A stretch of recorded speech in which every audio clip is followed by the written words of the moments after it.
Welcome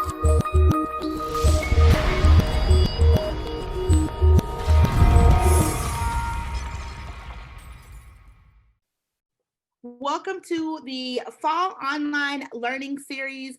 My name is Nicole Taylor, and I feel like I'm just the learning plug this fall, right? I'm just hooking you guys up with some of my amazing friends who know a lot of things, and they're very giving with their time and their knowledge. So we really appreciate that. Today we have the Dr. Stephanie Boyce. Stephanie Boyce is a CRT expert. She is just, she believes in advocating for those who often are not advocated for. She believes in using her voice for equity in education. And we're just going to have a conversation tonight. We're going to talk about culturally responsive teaching, why we can't wait. I think that's something that we've been hearing a lot about, but I know that Stephanie's done a lot of research and study, and she's helped a lot of teachers and administrators to really understand what that is. Really looking forward to this conversation tonight. This will be recorded, I just like to let people know that, just in case you want to turn your camera off. But Stephanie has a lot to share, and this is going to be pretty informal in that there should be time for us to all kind of chime in and talk and have an organic conversation. So again, thank you all for joining. I'm so glad that you're here. And I'm going to stop sharing and turn it over to Dr. Boyce. Okay, well, hello. Thank you so much for having me, Nicole. You're so awesome. I appreciate you being visionary, and you're that really awesome person that forecasts and like planned all these things. I'm the person that's like, oh, we need to talk about something. I'm going live. Who's gonna come on? And so I'm learning a lot from you as we go along. But thank you all for joining. For those of you that came in today, like Nicole said, I don't know if it's because Thanksgiving break, but I'm in this place where I feel like, okay, I just want us to be able to talk. I have a presentation. I do this. This is my life's work, and I do it every day. And so I have some slides, but instead of just starting with my presentation and explaining some things, I really felt like it would be good for us to just really talk. That way, I can share. Nicole can share. You can hop in and ask questions. If you have comments or questions, you can just kind of come off mute. Can they come off mute, Nicole? Right? Will it let them? Yeah, they should be able to. Yeah, they can come off mute. Mm-hmm. Okay. I didn't set up the settings, so I'm not sure. So I just wanted to start with, first of all, a little bit about who I am. I'm Dr. Boyce. I started my educational journey in high school. So I used to teach high school English. That's where I started. I quickly moved into instructional coaching at the high school level. I was an assistant principal, elementary and middle school, a principal at the intermediate school level, and then I transitioned into higher ed. And so now I am the writing director and a professor at Paul Quinn College and an adjunct professor at the University of Houston. So I do a lot of stuff, and I have my own business, Stephanie Boyce and Associates, which is the parent company of the Fresh Classroom. And in the Fresh Classroom, we are committed to doing the work around culturally responsive teaching, helping to demystify it and take it from theory to practice with teachers so that they understand what it means to create classrooms that are responsive to the students that are in the classroom. And so that's a little bit about who I am. But before I was doctor anything or principal of anything, I was Steph B. So I like to share with people that I was the student that, if you could think of like one student you wish you could get rid of when you were a classroom teacher, like I was that student for some of my teachers. So I had some challenges with math deficits that manifested in misbehavior in certain classes, especially when teachers were disconnected from me in my learning journey. And so I always tell teachers that if you can think about the student that comes in class and says, "Oh, I hate this class," or "We'll never learn nothing," or "This teacher doesn't like me," that was the manifestation of my deficits, manifesting it being angry, frustrated, irritable in classes. And so I have a lived experience in Title I schools in low income areas. And then I have experience as professional experience working in schools in low income Title I areas. And then I have experience as a researcher in these same schools. And so I always like to tell people that the lived experience, in my opinion, is the most valuable one of all three. Right. So I can work and have my professional career. I can research and spend time at the university and academia and publishing and writing. But the lived experience that I have being a student in these schools provides me a different level of insight when I sit at these tables, whether I'm at a professional conference or whatever, to say, like, no, what you're saying don't make sense. There's a lot of people that are reading books and getting knowledge and understanding about theoretical concepts, and then coming into schools and teaching teachers, or attempting to teach teachers what is best practice based on what they read in books. And sometimes these same books are being written by people that have no proximity to the hood, is what I like to say. So especially with students that are in urban areas, or communities of color specifically, I always like to have an opportunity to talk to people about why it's important for us to have proximity, and then why it's also important for us to understand why culturally responsive teaching can't wait. That's the title of my book that will be coming out next year. The Fresh Classroom. Heard that. Why I heard culturally that. responsive? I heard that. The Fresh Mic check, mic Classroom. check. Why culturally responsive teaching can't wait. And if you're familiar with history, then you know Dr. Martin Luther King Jr. wrote a lot about why we can't wait, right? People would say, we know y'all want the right to vote. We know things could be better, but if you just wait a little while, we're working on it. You know, if you just slow down, we're working on making things more just and free and all of these things that y'all are hollering and marching and yelling about. But if you just slow down, and so I kind of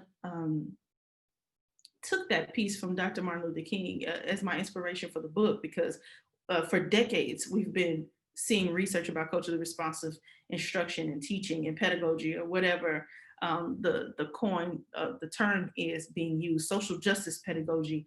And then when you break it down even into content, you see social justice science teaching, culturally responsive math. We have all these different categories and all these decades worth of research that tell us that if we can connect to the cultural capital that students possess, and then connect that to the content that we have to teach and the curriculums that we are being handed, then that's where the magic comes in terms of transformational learning for students, especially those that are in historically marginalized groups.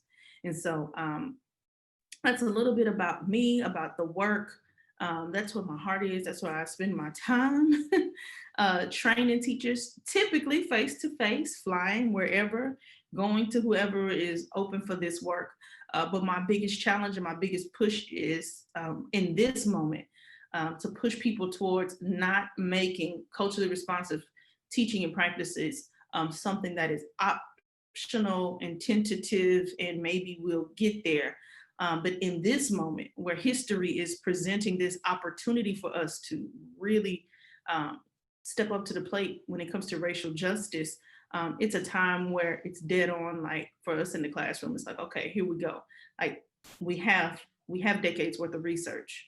Like we know what's good practice, but now it's our opportunity to actually step up to the plate and like do it. And not just in theory and not just with people that don't have any real connections with our communities. And so that's a big push for me right now. So I don't want to be Oprah. Oh, no, let me rephrase that. I would gladly be Oprah. Let me say that. But, for so many reasons, but as you were talking, I was like, I have a question. But what Stephanie and I worked together. Dr. Boyce and I worked together in a school district. We were teachers, and then we were instructional coaches together. in a learning community where you were part of the community. And I think, Boyce, you went to school in that same school district, right? So Mhm. I didn't go to school in that district, but it was a criteria. Pretty, if you were going to be successful in that district, you had to put in your time in the community. So that's where I learned to connect with the communities that I served. I mean, going to church, going to games, buying groceries in that community. And so I've had a lot of conversations here lately where when you talk about being culturally responsive, what I'm seeing is a lot of time, well, it's impossible if you are not willing to connect with the students that you serve. And so that's what I'm seeing. People drive into a community to Mhm. work with those kids, but they won't have lunch in that community. They won't buy gas in that They community. won't go to the So it's corner store and get out the car. Won't get out their car that at the corner store. Hmm. mhm, mhm.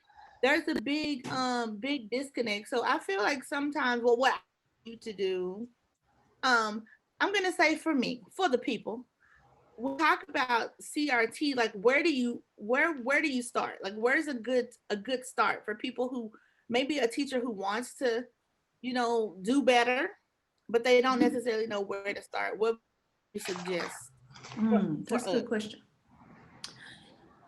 Where to start? Okay, well, we always start with reading.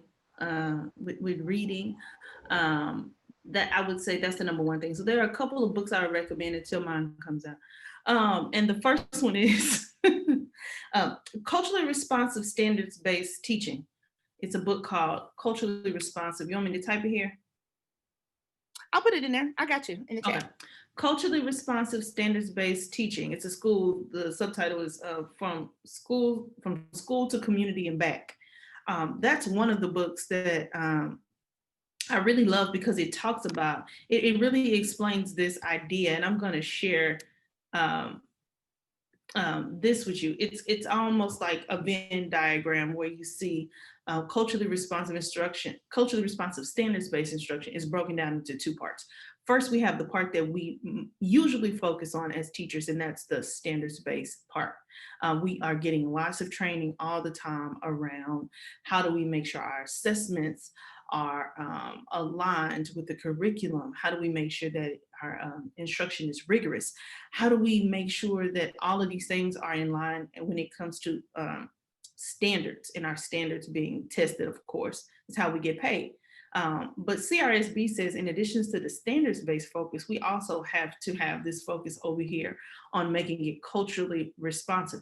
That has more to do with what motivates the students, what is their background interest, what is the community like around them, what things do they, so for instance, I had a teacher one time when I was teaching, and she was on another team at the high school, and we came into a meeting and we were talking about motivation, and some of us are like, oh, I came up with this thing, and the kids were like, yes, and we had a good time in the lesson. And she's like, well, the students I teach, they don't, nothing motivates them, they don't care about anything. Y'all said incorporate music, and so I tried to use a song and they didn't even care because these kids don't care. And so I had to turn around and be like, well, what song did you use?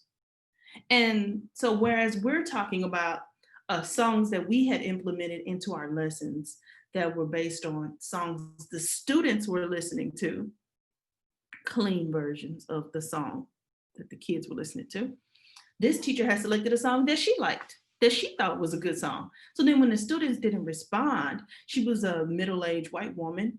Um, like, no, maybe the interests of these students are not aligned to your interests, but it does not make them any less valuable. And I think the biggest thing that we can start with is a shift in our mindset away from thinking that we as the educators are right. We as the educators are all knowing, and we are going to go into these neighborhoods and clean these little kids off, and in some way elevate them into the ranks of society to make them all awesome and perfect and good, when there's much good in the communities that they come from, right? So teachers understanding the cultural capital that the students already possess is a big first step for a lot of teachers. So there's some books that talk about that. Culturally Responsive Teaching and the Brain is another one that's really good, by Hammond. That's her last name. Rachel put in the chat, she put whitewash in the chat. And when you talk Mm-hmm. about like whitewashing teaching and learning, Mm-hmm. it's not just cornered to white teachers. Oh no. I learned Not at all. very early on in the district where we worked together. I had no clue. I was culturally inept because where I was raised and what, honey, but I learned. Do you hear me? I learned because I was open and I was willing to allow the kids and their parents to teach me. I learned because I worked for a superintendent who put me on a bus and made me go see where my kids lived. So it was ingrained in me that if you really are serving the people, then you go where the people are. So when they You invited me have to to. games, invited me to dinner, or invited me to church, I didn't think twice about taking I only had one kid at that time, taking my son and my husband and going to meet them. But I know just in from personal experience, and I feel like I mean I'm not the expert here. So as you're talking, I'm like, oh, write that down because I'm on my learning journey because I'm Mm-hmm. learning and I want to do better, and not just as an Right. educator, but also to be able to advocate for my own kids, for Mm-hmm. Paul, Caden, and Kaylee, to ensure Mm-hmm. that they feel seen and they feel heard in their classrooms as well. But I just saw that Rachel put that in the chat, and I'm like that right, Mm-hmm. just making sure that our kids feel seen and they feel heard and they feel included in the Right. things that we do. And that could easily, Stephanie, that's even just asking them, right? Like, Yeah, and I think one of the biggest issues that we see, especially in under-resourced communities, is that people just automatically default to things like there's less love here, there's less resources, there's less culture, there's less all of these things. It's a deficit ideology when people approach students of color, right? So what we see, especially Black students, and so what we see is resources being extracted from communities of color. So their parents pay taxes, and we have teachers that are being employed to come into the district, let's say in the hood, get the money and take it back to the suburbs, and where they invest in the businesses and the infrastructures and everything else in the suburbs. And so what we see is, in addition to our communities already being under resourced, is another extraction of resources going elsewhere. And so when we talk about whitewashing, I like that. I like that that was dropped in the chat, because at the end of the day, it's our responsibility. And this is where the shift comes for me. The more that I am learning, and I've been in these spaces where I'm learning about advocacy, and I'm learning about legislation, and I'm learning about the power of the local board.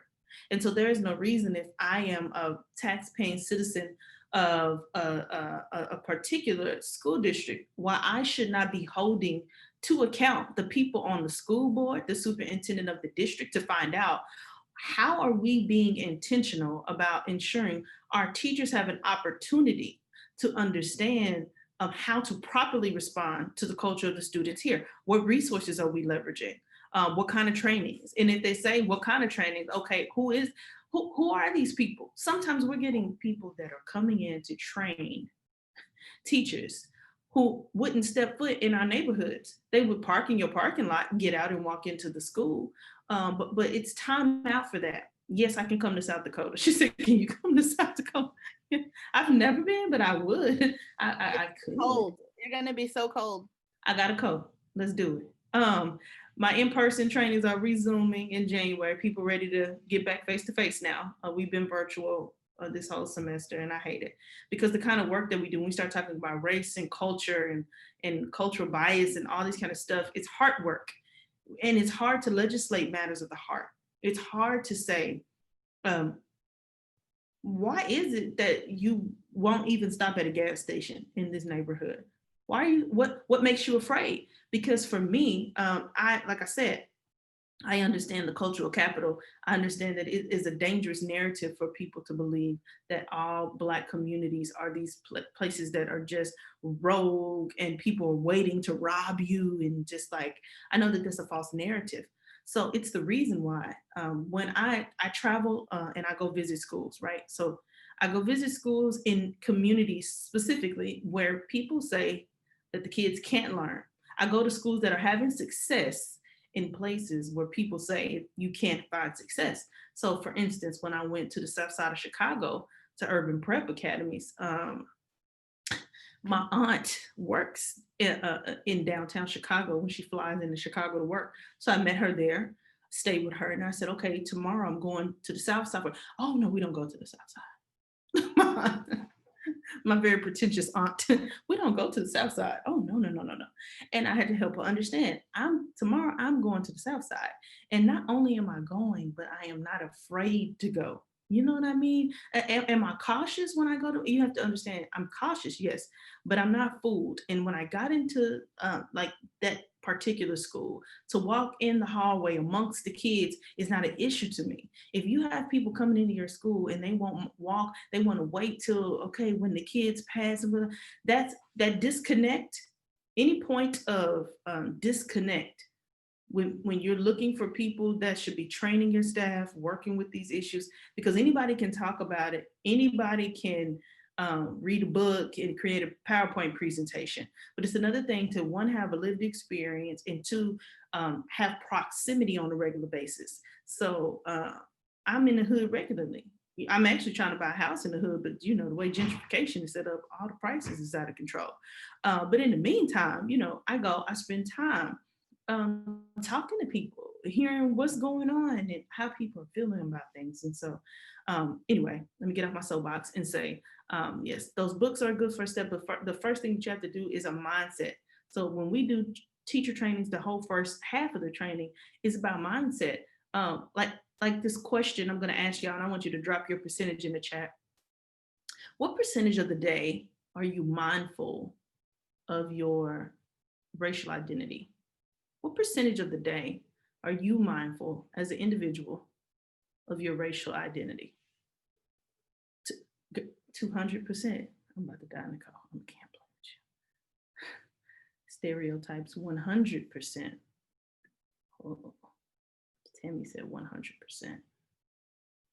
100% of the time in the day, y'all are mindful of your racial identity. That's crazy.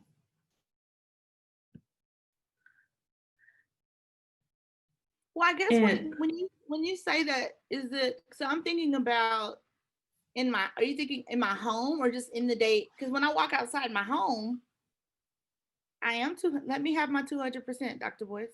That's the next part of the question, because after you answer that percentage, the next part of the question is, when and where are you most mindful of your racial identity? Because sometimes when we start having this conversation, what I noticed in the work that the first time I had to do this kind of work, I was in a very mixed environment, but it was majority white.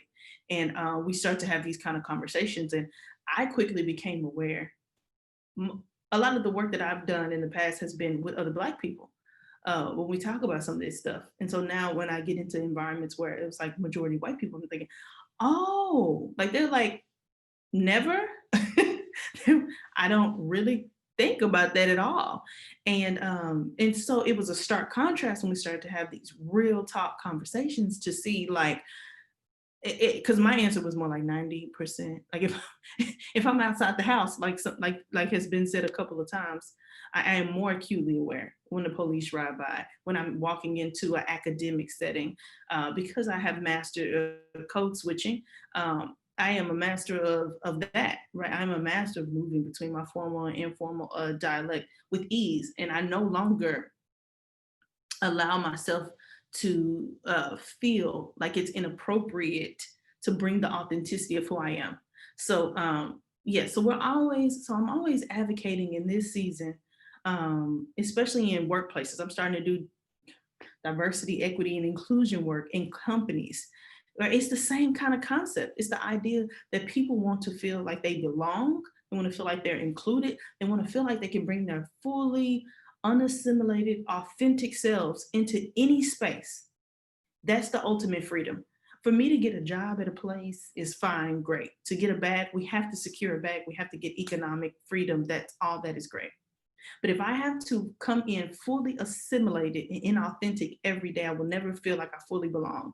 I will never give. And so it's the same concept our students experience, right? If I have to come in and being in this school means that I have to be less of who I actually am, I have to fold in and conform to what somebody else tells me is some arbitrary idea of academic or professional. Granted, we can have some conversations about what that means in real time, but if every indication of what success looks like is something that's opposite of you, then you will always feel like that you're not going to be successful. So I think when we allow teachers and educators to show up in these spaces authentically, you see it being celebrated. Like when a teacher makes a dope rap song and they're like with their regular clothes on and they're just like, yeah, yeah, yeah. And people are like, oh, can teachers do that? Like, can teachers just be like, can you do that? You're just gonna bring the streets to the school with degree professionals? Y'all talk like that? It's like, yeah, baby. Depending on where you at, you get the switch up, right? So being able to be and that is the power of people that know how to switch and move. And in the history of our country, it was necessary for survival for our ancestors to be able to code switch and move in a professional setting or in an academic setting or whatever. But now we're getting to a point where you're getting a push towards authenticity. Your students want it. Your students don't want you to push things on them, like let's say the Pledge of Allegiance. When I was a principal, I didn't require the students at the school to say the Pledge of Allegiance. I never stood to say the Pledge of Allegiance myself. It's not a matter of patriotism. It's a matter of I do not require or tell you who you should pledge your allegiance to and what that should look like if you do it. And so there's just some ideas around cultural norms and expectations that we have to push back on, and we have to challenge ourselves within the systems if we're going to ever dismantle the systemic racism that we see and experience that starts in school for a lot of kids. It's their first experience with it. It is their first experience with it when they walk into schools. They're being judged and they're being told what is and what is not, and what is right and what is wrong, according to the measuring stick of the people in the building. And like Nicole brought up earlier, I'm glad you said that. And that's not necessarily this, it's not black and white. There are just as many people that are Black that feel like it is the responsibility of schools to colonize kids because they have themselves been colonized a lot of times. And so they feel like that's a responsibility. And it's the only way you can get success. And so I'm going to pause now to see if there are any questions because I just was talking for way too long. And yes, any questions? So good.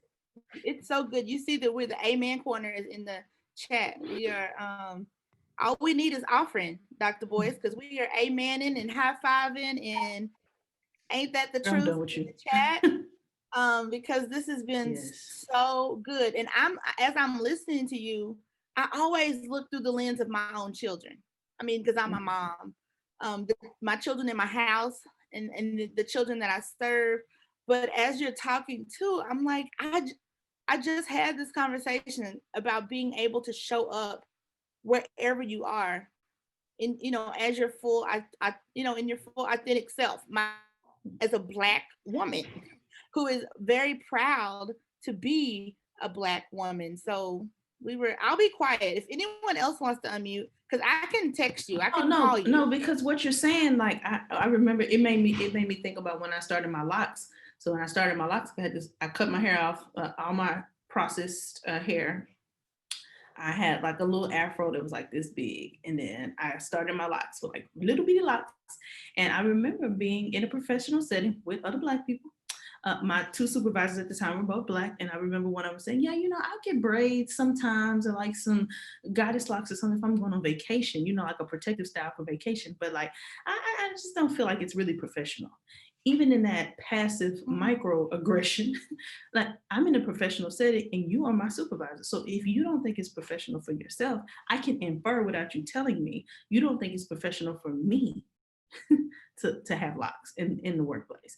And so just those little things that people think, oh, white people may not understand, but no, this is not at all what it's about. So when we talk about culturally responsive, sometimes you'll see in schools, like even in a district that me and you worked in, there were some white teachers that culturally connected and saw success with those students, and those students were like 85% African American. They had better outcomes with those kids, better relationships with those kids, because like you said about your cultural experience, they were more open. You know what I mean? Like they were willing to learn, to connect, and then to use those things and bring and come along with the kids. And so that is the gist of what I want to share today. We're at a period now where we're seeing people take to the streets. We're seeing people say we're tired and we're fed up. And to me, I think schools play such a big role in where we are right now. There's a lot of educators that have decisively, they turn it off. Like they're not even going to connect to it. They're not going to bring it into class. They're going to act like what's happening outside doesn't affect their kids, their students in schools. And especially those secondary teachers, especially, it's like the kids know, they're plugged in, they're tweeting, they're reading articles, they know what's going on. And so it's a time now where we can't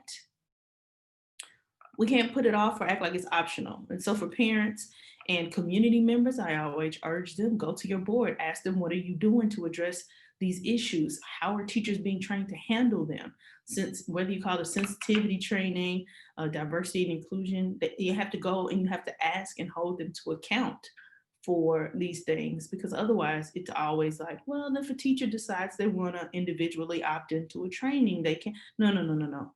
We can't wait. It's time to lean in. And we can't let people just figure it out. Like we have to be strategic and intentional. And so that's what I had to share for today. Thank you so much for the compliment. Do your hair how you want. I know, Rachel. I did. I quit that job too. And they was mad.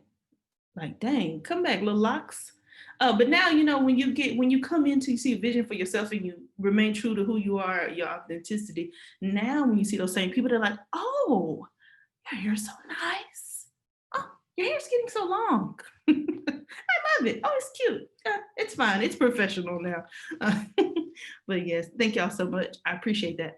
But if anybody has any questions, you have my contact information, Nicole, because I'm gonna have to go pick up my child here in a Yes, second. gotta go pick up that beautiful baby girl. I Yes. will. So what I'll do is when I send out the recording of this, you want me to share your tell if you can tell us where to find you, and I'll Mhm. be sure to include that when I send out the recording as well. Yes, I'm gonna put IG and Facebook. You can follow us at Fresh Classroom. And then on Twitter, because I know some of y'all like to Twitter, it's fresh_classroom. Now we do giveaways, we do freebies, we're going to have a digital course launching in January where individual teachers can sign up, because right now we only come by bookings through districts and campuses. We'll have a digital course launch where teachers can individually sign up and take the course on their own. But we walk you through from the theory of culturally responsive teaching to what does it look like in practice. We break it down into an acronym called FRESH. And that's how do I create a classroom that's fun, relevant, engaging, standards-based, and higher order for all students. And so we teach teachers how to get fresh. We include like some actual examples from the field, lessons from the classroom that really worked great for kids.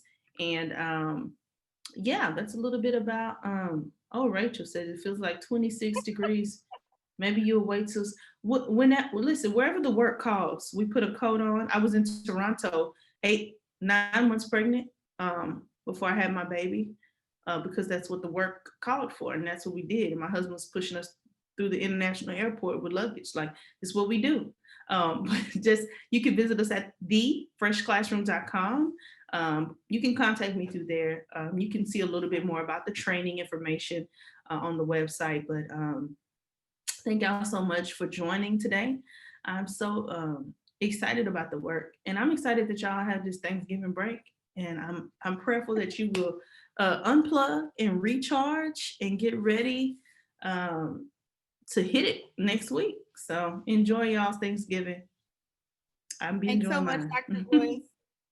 Thank you so Thank much. y'all. I enjoyed the conversation. I've enjoyed watching your growth and how open she is to share. But if you guys want to continue learning from her, please connect with her on her website or on IG or Facebook. And I will send you guys the recording of this, and I'll make sure that I put your contact information there as well. So I really appreciate it. Thank you so very much. Next Monday on November 30th, Jen Laban, she's a teacher out of Chicago. I heard you mention Chicago. We're going to get nerdy with Jen. She's a fellow techie and makerspace chick. And so we're going to look at organization, productivity, and workflow ideas for teachers. So you don't want to miss that. Jen is a lot of fun. And lastly, you don't want to miss an opportunity to learn with me and my friends. I know a few things, but my friends know so much more. So please sign up for our monthly newsletter, and I will send out a newsletter every month to let you know about these free learning opportunities. I promise not to spam you. It's a monthly newsletter and occasionally an email or two. So thank you so much, Dr. Boyce. Hug that baby. She's everyone's niece. We all love her so much. And I really appreciate taking the time to share with us. And thank you guys. Thank you everyone who joined us. I hope you enjoy the rest of your day. You too. Thank you for having me. Y'all have a good one. Happy Thanksgiving. You too. Happy Thanksgiving.